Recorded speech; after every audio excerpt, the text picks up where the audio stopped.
Coming up on 5 Minute News. Democratic senator opposes voting rights bill pushed by colleagues. Tech giants and tax havens targeted by historic G7 deal. And Russian opposition figure leaves country for Ukraine. It's Monday, June 7. I'm Anthony Davis.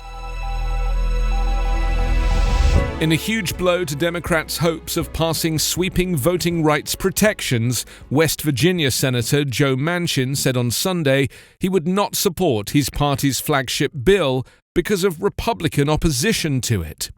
Speaking on Fox News, Manchin said the bill, known as the For the People Act, is the wrong piece of legislation to bring our country together and unite our country, and I'm not supporting that because I think it will divide us further. Manchin is key to control of the U.S. Senate, which is divided equally between Democrats and Republicans. He has at times proven to be a thorn in the Biden administration's side by crossing party lines to oppose legislation or block White House appointees. He's also continually opposed efforts to eliminate the filibuster, which would make it easier for Democrats to pass legislation. Manchin's intention to oppose the voting rights bill if it is brought to the Senate floor will complicate matters for Majority Leader Chuck Schumer, who has vowed to advance the legislation despite having no support from Republicans. The bill would require states to expand mail-in voting, which was used widely in last year's presidential election because of coronavirus, and is normal voting practice in most other countries, and would also lengthen the hours of in-person balloting to make voting more accessible to shift workers. Republican-controlled state legislatures in places such as Texas and Georgia have since sought to greatly scale back mail-in voting as former President Trump has continued to make false claims that the 2020 election was stolen.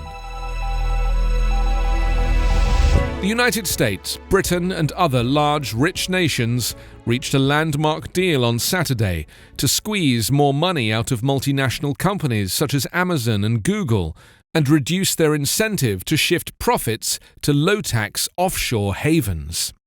Hundreds of billions of dollars could flow into the coffers of governments left cash-strapped by the COVID-19 pandemic after the Group of 7 advanced economies agreed to back a minimum global corporate tax rate of at least 15%. Facebook said it expected it would have to pay more tax in more countries as a result of the deal, which comes after 8 years of talks that gained fresh impetus in recent months after proposals from US President Joe Biden's new administration. The meeting, hosted at an ornate 19th-century mansion near Buckingham Palace in central London, was the first time finance ministers have met face-to-face since the start of the pandemic. US Treasury Secretary Janet Yellen said the significant, unprecedented commitment would end what she called a race to the bottom on global taxation. German Finance Minister Olaf Scholz said the deal was bad news for tax havens around the world. Yellen also saw the G7 meeting as marking a return to multilateralism under Biden and a contrast to the approach of President Trump, who alienated many US allies. Ministers also agreed to move towards making companies declare their environmental impact in a more standard way so investors can decide more easily whether to fund them. Current global tax rules date back to the 1920s and struggle with multinational tech giants that sell services remotely and attribute much of their profits to intellectual property held in low-tax jurisdictions. A well-known Russian opposition politician who was held in police custody for 2 days last week in a criminal investigation said on Sunday that he has now left the country for Ukraine. Dmitry Gudkov said in a Facebook post that sources in Kremlin circles had told him that if I do not leave the country, the fake criminal case will continue until my arrest. Gudkov said he believed the investigation was aimed at preventing him from running for the national parliament this year. He was a parliament member in 2011 through 2016. Gudkov was detained at his country house last week in connection with an investigation into money alleged owed to the city for rental of office space. He was released without charges on Thursday. His detention came as authorities continue to crack down on dissent ahead of September's parliamentary elections.